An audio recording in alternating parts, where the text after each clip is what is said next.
जय हिंद दोस्तों, कैसे हैं आप लोग। आज की वीडियो में हमारे पास है यूपी बोर्ड क्लास 11th के रसायन विज्ञान यानी केमिस्ट्री के अर्धवार्षिक परीक्षा 2022-23 का मॉडल पेपर। ये आप लोगों की परीक्षा की दृष्टि से बहुत ही इंपॉर्टेंट है। आज हम देखेंगे कि इस पेपर में किस तरह से क्वेश्चंस आए थे और साथ ही साथ उनके आंसर भी हम देखते चलेंगे। चलिए देखते हैं। सबसे पहले हम आते हैं बहुविकल्पीय प्रश्न पर। पहला बहुविकल्पीय प्रश्न है, ये है जल के 18 ml में उपस्थित कुल इलेक्ट्रॉनों की संख्या है। जल का हमें घनत्व दिया गया है 1 ग्राम प्रति ml। तो यहाँ पर देखेंगे तो इसका राइट आंसर है सी 6.02 गुणे 10 की घात 24। इसका राइट आंसर हो जाएगा हमारा। ये ए वाला गलत है, कैसा लोगों ने ए पर टिक किया था, सी वाला आपका ऑप्शन सही हो जाएगा।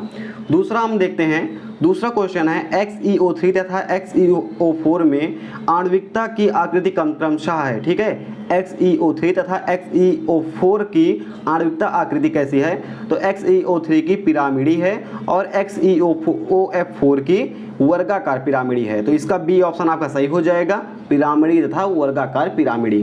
अगला क्वेश्चन हम देखते हैं। अगला हमारा तीसरा क्वेश्चन हो जाएगा।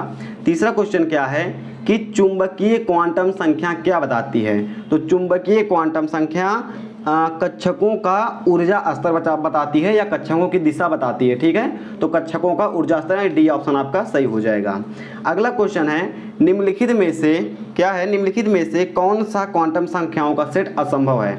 इसमें कई सारे लोगों ने ए पर टिक किया था, लेकिन यहाँ पर देखेंगे N3 L2 M-3 N+1/2 ये ऑप्शन आपका सही है, यानी सी वाला ऑप्शन आपका सही रहेगा। क्वांटम संख्याओं का ये सेट असंभव है। अगला क्वेश्चन देखिएगा, ये पांचवा क्वेश्चन है, क्षार धातुएं संबंधित हैं तो एस ब्लॉक से। ठीक है, अगला क्वेश्चन देखते हैं हम। अगला क्वेश्चन है, बॉयल का नियम किस प्रक्रम के लिए मान्य है। यहाँ पर देखिएगा हमने चारों पर टिक किया हुआ है। कौन सा ऑप्शन आपको सही है आप हमें कमेंट करके बताइएगा। अगर आपका ऑप्शन सही निकलेगा तो उसे हम पिन कर देंगे, आप लोग कमेंट करके हमें जरूर बताइएगा। अगला क्वेश्चन हम देखते हैं। अगला क्वेश्चन है हमारा, ये स्टोइकियोमेट्रिक गुणांक क्या है। निम्नलिखित अभिक्रिया के लिए स्टोइकियोमेट्रिक गुणांक लिखिए। तो सबसे पहले हम इसका गुणांक लिख देते हैं। इसका गुणांक हो जाएगा 2 और 1 हो जाएगा। ये इसका स्टोइकियोमेट्रिक गुणांक है। अब इसकी हम परिभाषा देख लेते हैं कि ये इसकी परिभाषा लिखने को बोल रहा है 1 नंबर में, तो परिभाषा क्या लिखनी है हम बोल रहे हैं, आप इसे ध्यान से सुनिएगा। संतुलित रासायनिक समीकरण में अभिक्रिया के अभिकारकों व उत्पादों की मात्राओं को उचित संख्याओं द्वारा व्यक्त किया जाता है, जिन्हें स्टोइकियोमेट्रिक गुणांक कहते हैं। यानी कि जो यहाँ पर देखिएगा अभिकारक में ये 2 लिखा गया है, ये है स्टोइकियोमेट्रिक गुणांक। इसमें जो यहाँ पर 2 लिखा गया है ये है स्टोइकियोमेट्रिक गुणांक, और जो इसमें ये लिखा गया है 3 लिखा गया है, तो इसका स्टोइकियोमेट्रिक गुणांक 3 हो जाएगा। क्या हो जाएगा, 3। ठीक है, पहले हमने 1 बोल दिया था, तो जो इसके आगे संख्या रहेगी वो 3 वही संख्या स्टोइकियोमेट्रिक गुणांक हो जाएगा। इसका 2 हो गया, इसका 2 हो गया, इसका क्या हो गया, 3 हो गया। चलिए आगे बढ़ते हैं। अगला क्वेश्चन हम देखते हैं। अगला क्वेश्चन है, यहाँ पर हम एक बार इंग्लिश में पढ़ देते हैं, कई सारे लोग बोलते हैं इंग्लिश आप नहीं पढ़ते हैं। What is the stoichiometric coefficient, right stoichiometric coefficient for the following reaction. यहाँ पर आपको रिएक्शन दी गई, इसे आप पढ़ सकते हैं। अगला क्वेश्चन है, N+L नियम क्या है, उदाहरण सहित समझाइए। एकदम सिंपल सा है, इलेक्ट्रॉन पहले उस उपकोष में प्रवेश करता है जिसमें N+L का मान न्यूनतम होता है। क्या होता है, N+L का मान न्यूनतम होता है, वहीं पर प्रवेश करता है। इसको बोला है उदाहरण सही समझाइए। तो उदाहरण आप क्या करेंगे, उदाहरण में लिखेंगे 2s और आप 2s लिखेंगे, यहाँ पर लिखते हैं ऐसे लिखेंगे आप 2s लिखेंगे, यहाँ पर L बराबर क्या लिखेंगे 0 लिख देंगे, N बराबर लिख देंगे 1, सॉरी ये यहाँ पर N बराबर 2 हो जाएगा। फिर इसके बगल में आप लिखेंगे 2 लिखेंगे और यहाँ पर आप लिख देंगे P, यहाँ पर L बराबर 1 लिख देंगे और N बराबर क्या लिख देंगे 2 लिख देंगे। तो यहाँ पर देखेंगे तो 2 0 2 हो जाएगा बराबर में, और यहाँ पर 3 हो जाएगा, तो आप लिख देंगे अर्थात 2s का क्या है हमारा, 2s का N+L का मान न्यूनतम है और 2p का N+L का जो मान है अधिकतम है। इतना लिखेंगे तो आपको इसमें नंबर मिल जाएंगे। 2 नंबर का है, ज़्यादा झमेला आपको नहीं करना है।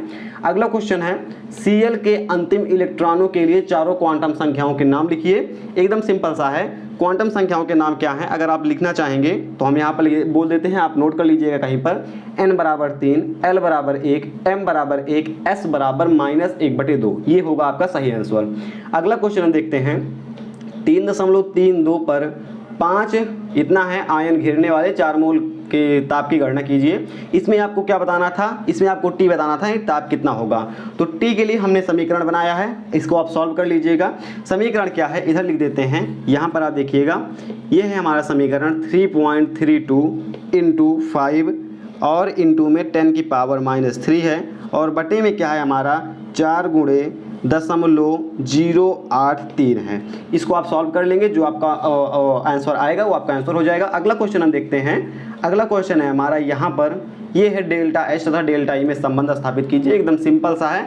डेल्टा ई बराबर क्या होता है, संबंध बोला है तो डेल्टा ई बराबर डेल्टा एच प्लस का क्या होता है, यहाँ पर लिखते हैं प्लस का आपका हो जाएगा डेल्टा एच, और प्लस में अगर आप लिखेंगे तो आर हो जाएगा। ठीक है, यहाँ पर कैमरे में देखने में दिक्कत होती है तो इसीलिए थोड़ा लेट लिखते हैं। अगला क्वेश्चन फिलहाल हम देखते हैं। अगला क्वेश्चन है हमारा यूरिया NH2CO में नाइट्रोजन की मात्रा बताइए। तो नाइट्रोजन की मात्रा इसमें लगभग 46.6% है। ठीक है, कितना 46.6%। अगला क्वेश्चन है, लगभग में बता रहे हैं, ये लगभग सही भी है। अगला क्वेश्चन है आपका, एक गेंद का द्रव्यमान 0.15 किलोग्राम है, इसकी स्थिति में अनिश्चितता का मान 1 एंगस्ट्राम है, तो इस गेंद के वेग की अनिश्चितता का मान निकालिए। तो इस गेंद के वेग की अनिश्चितता का मान क्या हो जाएगा, ये हो जाएगा आपका 3.52 गुणे 10⁻⁻24 मीटर पर सेकेंड। ठीक है, क्या हो जाएगा, इतना हो जाएगा। अगला क्वेश्चन हम देखते हैं। अगला क्वेश्चन है हमारा कि Na का आकार, Na+ का आकार Na परमाणु से छोटा होता है, क्यों, कारण बताइए। तो अगर आप देखेंगे इसको तो Na+ है, तो प्लस में मतलब एक इलेक्ट्रॉन इसने अपना छोड़ दिया है, तो इसमें इलेक्ट्रॉनों की संख्या कम है, तो प्रोटॉनों की संख्या ज़्यादा है। तो जो नाभिक में क्या होते हैं, प्रोटॉन होते हैं। नाभिक वाले प्रोटॉन ज़्यादा हैं, इलेक्ट्रॉन कम है, तो इलेक्ट्रॉन पर ज़्यादा बल लगेगा, तो इलेक्ट्रॉन नाभिक की ओर खींचेंगे। क्या करेंगे, खींचेंगे। तो जब नाभिक की ओर इलेक्ट्रॉन खींचेंगे तो इसका आकार कम हो जाएगा। इसमें इलेक्ट्रॉन प्रोटॉन बराबर है, तो इसमें जो है बाहरी कक्षा के इलेक्ट्रॉन पर कम बल लगेगा, जिससे कि इलेक्ट्रॉन नाभिक की ओर नहीं खींचेंगे, तो इसका आकार इसकी अपेक्षा में अगर आप देखेंगे तो बड़ा रहेगा। ठीक है, वीडियो को आप 10 सेकंड पीछे करके फिर समझ लीजिएगा क्या हम बोल रहे हैं। ये आपका देखिए IUPAC नेम है, इसमें तत्वों का नाम नहीं दिया गया है, छेड़छाड़ हमने नहीं की है, इसको आप लिख लीजिएगा। तत्व कौन सा है उसको आप सर्च कर लेंगे, उसके बाद आप लिख लेंगे कि कौन सा मतलब नाम उसका पड़ेगा। अगला क्वेश्चन देखिए, सोडियम एसीटेट CH3CONNA का 500 ml, देखिए आप क्वेश्चन पढ़ लीजिएगा। इसमें क्या है कि मोलर द्रव्यमान आपको सब कुछ दिया गया है, इसमें आपको ये बताना है कि यहाँ पर क्या क्या बताना है कि इसने मोलर की सांद्रता के जलीय विलयन बनाने में कितने द्रव्यमान की आवश्यकता होगी, यानी इतना सांद्रता का अगर आपको जलीय विलयन बनाना है तो आपको इसमें कितने ग्राम आपको चाहिए उसके सोडियम एसीटेट के, ये आपको बताना है। इसका राइट आंसर क्या हो जाएगा, इसका राइट आंसर हो जाएगा आपका 15.37 ग्राम, ये हो जाएगा आपका आंसर। ठीक है, 15.37 ग्राम। अगला क्वेश्चन हम देखते हैं। अगला क्वेश्चन आपका है कि बार्न हैबर चक्र को उदाहरण द्वारा समझाइए। तो बार्न हैबर चक्र क्या होता है, नाइट्रोजन यहाँ पर हैबर है, तो नाइट्रोजन वो अमोनिया बनाने की विधि है। नाइट्रोजन और हाइड्रोजन से अधिक क्या कहते हैं, एक्सटर्नल प्रेशर और एक्सटर्नल टेम्परेचर को जब हम इस पर आरोपित करते हैं तो हमें अमोनिया प्राप्त होती है, यही है बार्न हैबर चक्र। अगला क्वेश्चन है बंध कोटि क्या है, निम्नलिखित की बंध कोटि ज्ञात कीजिए। इलेक्ट्रॉनों को अपने आप से बांधने की क्षमता को हम बंध कोटि कहते हैं, अगर हम एकदम सिंपल भाषा में बोले तो। इसकी बंध कोटि हमारी होती है 2.5 और इसकी बंध कोटि अक्रिय गैस है, इसकी होती है 0। ठीक है, इतना आपने समझ लिया। अगला क्वेश्चन हम बढ़ते हैं। अगला क्वेश्चन हमारा क्या है, नीचे अगर हम आएंगे तो यहाँ पर है आधुनिक आवर्त का नियम क्या है। तो ईथाकार आवर्त सारणी के तलों का वर्गीकरण कीजिए। ये सारे क्वेश्चन हो गए। नीचे कई सारे क्वेश्चन दिए गए हैं, ज़्यादा हम पढ़ेंगे वीडियो ज़्यादा लंबी हो जाएगी। तो फिलहाल अगर आप इसका चाहें कि PDF डाउनलोड करना, तो हमने रख दिया है पासवर्ड, ये 1222 है, इसको अगर आप पासवर्ड डालेंगे PDF अनलॉक हो जाएगी। फिलहाल अगला पेपर आप कौन सा चाहते हैं, आप हमें कमेंट करके जरूर बताइएगा। हम मिलेंगे इसे किसी नेक्स्ट वीडियो में। जय हिंद।